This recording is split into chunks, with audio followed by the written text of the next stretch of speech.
श्री गोस्वामी जी महाराज इस मानस की कथा का गान कर रहे हैं। कल हम सबने श्रवण किया, भगवान शंकर अपनी बड़ी सुंदर दिव्याति दिव्य बारात लेकर के हिमालय राजा के यहाँ पहुंचे।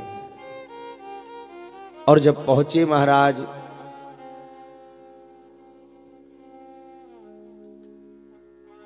बारात को देखकर ही सब भाग गए हैं। बच्चों ने जाकर के घर में भगवान शिव की बारात का जब वर्णन किया, माताएं डर गईं। और ऐसी दिव्य भोलेनाथ की बारात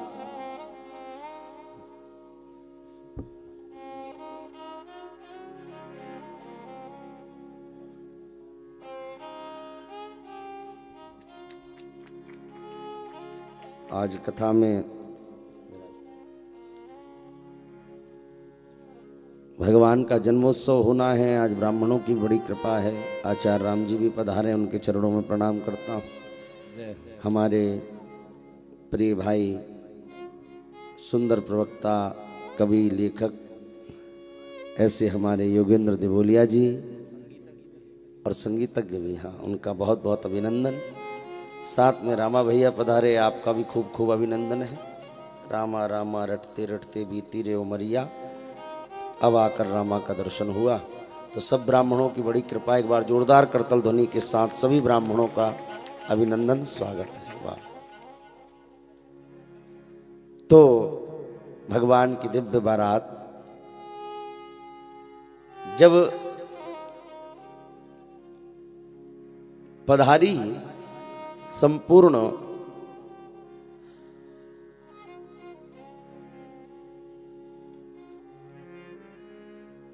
हिमाचल में आनंद हो गया। भोलेनाथ का ऐसा श्रृंगार है, लोग देख देख कर ही घबरा रहे हैं। और महाराज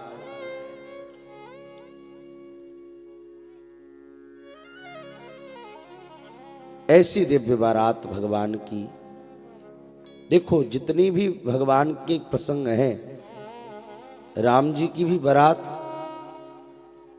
बिना राम जी के गई है। आगे सुनेंगे हम लोग। कन्हैया की बारात लग ही नहीं पाई। अगर बारात का आनंद किसी ने लिया है तो भोले बाबा ही है। बारात तो सिर्फ भोले बाबा की लगी है, बाकी कोई देवता बारात नहीं लगा पाए। भोलेनाथ ने खूब आनंद लिया। अब चारों ओर महाराज आनंद उमंग रहा है। मैना मैया अपनी थाली सजा करके कि वाह, आज तो दूल्हे राजा का परछन करूंगी। परछन करने के लिए मैया तैयार होकर के आई है। मैना शुभ आरती सवारी, सुमंगल गावहि नारी। मैना शुभ आरती सवारी, सुमंगल गावहि नारी। मैना शुभ आरती सवारी, सुमंगल गावहि नारी। मैना शुभ आरती सवारी, सुमंगल गावहि नारी। कंचन थार सोहबर पानी, कंचन थारे सोहबर पानी। परिछन चली हरहि हर सानी, परिछन चली हर्षि परेशानी। विकट वेश रुद्र ही जब देखा, विकट वेश रुद्र की जब देखा। अबलन उरे भय भयहु विशेषा, अबलन उरे भय भयहु विशेषा। मैना शुभ आरती सवारी, सुमंगल गावहि नारी। मैना शुभ आरती सवारी, सुमंगल गावहि नारी। मैना शुभ आरती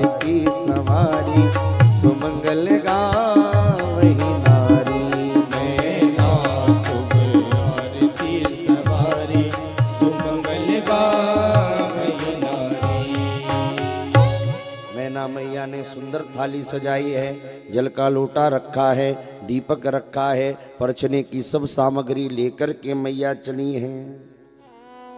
अब जैसे ही बारात आई, आने लगी, नारद जी आ गए महाराज। जैसे ही नारद जी आए, मैना मैया ने खूब चरण दबाए। वाह नारद जी महाराज, आपकी बड़ी कृपा हो गई। बताओ मेरी बेटी के लिए आपने इतना बढ़िया वर ढूंढा है, कहाँ आ गई बारात? बोले बस माता जी आ ही रही है। इतने में भगवान नारायण चले आ रहे हैं शंख चक्र गदा लेकर। मैना मैया बोली ओ हो नारद जी यही है क्या दूल्हा? नारद जी बोले रे मैया ये कहाँ दूल्हा है, ये तो तुम्हारे दूल्हे का मित्र है, दूल्हा तो पीछे है। मैया ने फिर पैर पड़े। वाह नारद जी, जब बाराती इतने बढ़िया है, दूल्हे का मित्र इतना सुंदर है, तो दूल्हा कितना सुंदर होगा। नारद जी बोले हाँ मैया अभी देखती जाओ। इतने में महाराज पीछे से कुबेर चले आ रहे हैं। कुबेर को देखा, मैया बोली हो ना हो यही दूल्हा है। नारद जी बोले ये तो तुम्हारे दूल्हे का खजांची है, सब लेखा जोखा दिखता है, ये भी दूल्हा नहीं है। ओहो नारद जी आपकी जय हो, तुमने बड़ी कृपा करी। फिर पैर पड़े। इतने में इंद्र आया महाराज ऐरावत पर बैठकर। ओहो नारद जी यही दूल्हा है क्या? नारद जी बोली मैया ये कहाँ दूल्हा है, ये तो आपके दूल्हे का वाटरमैन है, पानी व्यवस्था देखता है। ओहो फिर पैर पड़े। जब नौकर चाकर इतने बढ़िया, तो दूल्हा कितना बढ़िया होगा। नारद जी आपने बड़ा अच्छा सब। बोले बस मैया बाद में भी ऐसी कहती रहना, तब है। अब तो चंद्रमा आए, सूरज सब आते गए महाराज। और धीरे धीरे जैसे ही शिव जी की बारात आते दिखाई दी, नारद जी बोले मैया मैं जरा भी मिल के आता हूं अपने साथियों से, आप परछन करो। नारद जी तो चले गए। अब मैया थाली लेकर के, स्वर्ण का कलश लेकर के खड़ी हैं।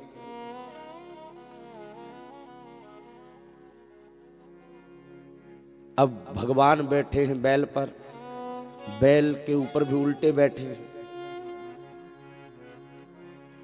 आई बारात महाराज, भूत प्रेत तो पीछे ही है। जैसे ही बारात द्वार पर आई, मैया ने कहा मैं फरचन करना है, तो दूल्हा मुंह घुमा के क्यों बैठा है? श्रृंगी ने जाकर कहा बाबा आपकी सास फरचन करना चाह रही है, घूम जाओ। बोले पहले हमारे वाहन को तो पुजवा दो, दूल्हा से पहले घोड़ा की पूजा हो, तो हमारे बैल को पुजवाओ, पता नहीं हमारे बाद उसकी होए कि नहीं होए। अच्छा ठीक है महाराज, बैल की पूजन कराई। बोले महाराज अब तो घूम जाओ। बोले हम काहे को घूमे, बैल ही को घुमाओ, बैल घूमेगा तो हम सामने आ जाए।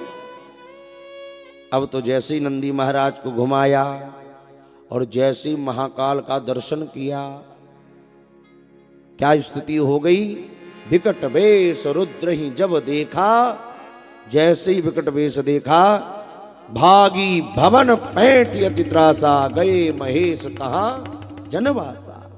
धड़ाम से मैना मैया भूमि पे गिर पड़ी और जितनी साथ की थी सब मैया दैया करके भगी महाराज। सब देख रहे भोलेनाथ। अब बोले हो गया परछन, चलो। बोली परछन है? बोले हाँ और क्या।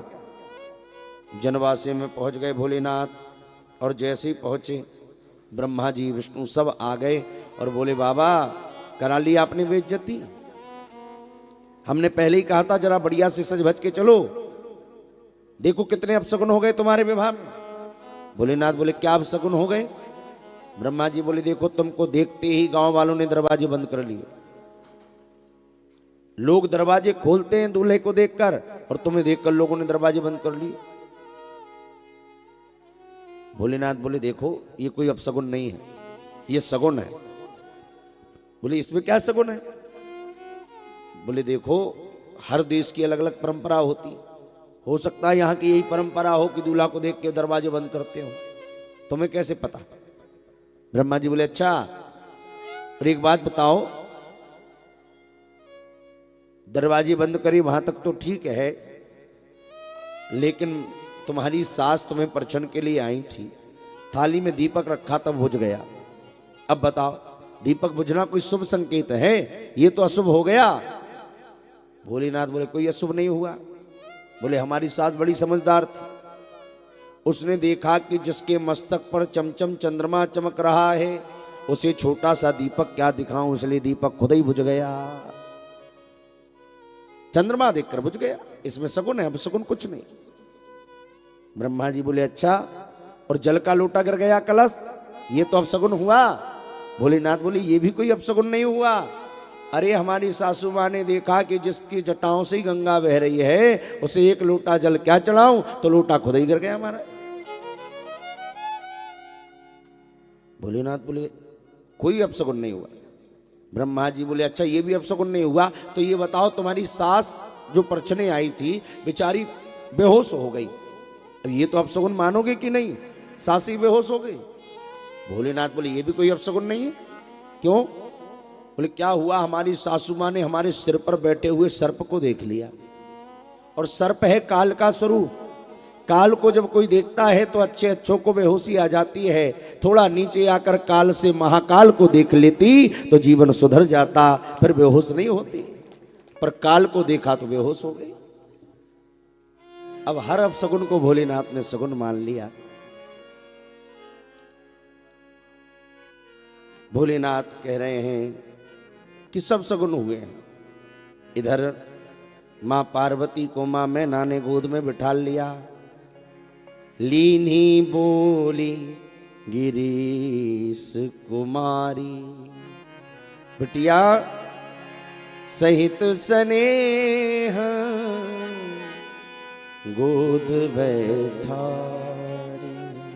अपनी गोद में बिठा लिया कि बेटा पता नहीं क्या दोष हो गया, आज मैंने क्या कर दिया, चाहे मुझे तुझे लेकर अग्नि में जलना पड़े, चाहे कुएं में कूदना पड़े, पर तेरा विवाह नहीं होने दूंगी। इस नारद का मैंने क्या बिगाड़ा था जिसने मेरा घर बिगाड़ दिया। आने अब मिल भर जाए वो नारद, अभी बताती हूं।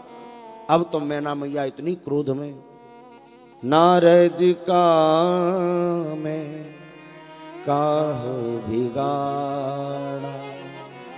क्या बिगाड़ा था मैंने नारद का कि भवन मोर जिन बसत उजाड़, मेरे बसे बसाए घर को इसने उजाड़ दिया। जब बहुत रोने लगी तो मां पार्वती ने समझाया कि मां आप रोइए मत, मेरे कर्म में जो लिखा होगा, मेरे भाग्य में जो लिखा होगा वो तो मुझे भोग नहीं है। तुम सन मिटही के विधि के अंक का, अरे विधि के अंक किसी से मिटते नहीं है मैया, जो विधाता ने लिख दिया वो होकर रहता है। जनि लेहु मातु कलंक करुणा परिहरऊ अवसर नहीं, ये रोने का अवसर नहीं है मां, आप इस प्रकार मत सोचिए, जो हुआ अच्छा हुआ। तब नारद जी आए और समझाए कि देखो ये जो तुम्हारी पुत्री है ना, ये कोई साधारण नहीं है। पूर्व काल की सारी कथा सुना दी। मैना सत्य सुनहु मम वाणी, जगदम्बा तब सुता भवानी।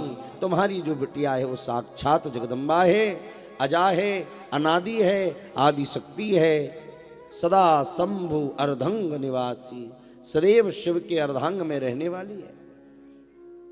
ये पूर्व जन्म में सती थी, सती का शरीर छूटा, वही पार्वती बनी है, इसलिए इस चक्कर में मत पड़ो। तो सुनी नारद के वचन तब सब कर मिटा विषाद, क्षण महु व्याप्यु सकलपुर घर घर यह संवाद। एक क्षण में घर घर में ये बात फैल गई कि भैया ये तो सब पूर्व जन्म का कारण बना है। और महाराज तब मैं नाहिम बंत आनंदे,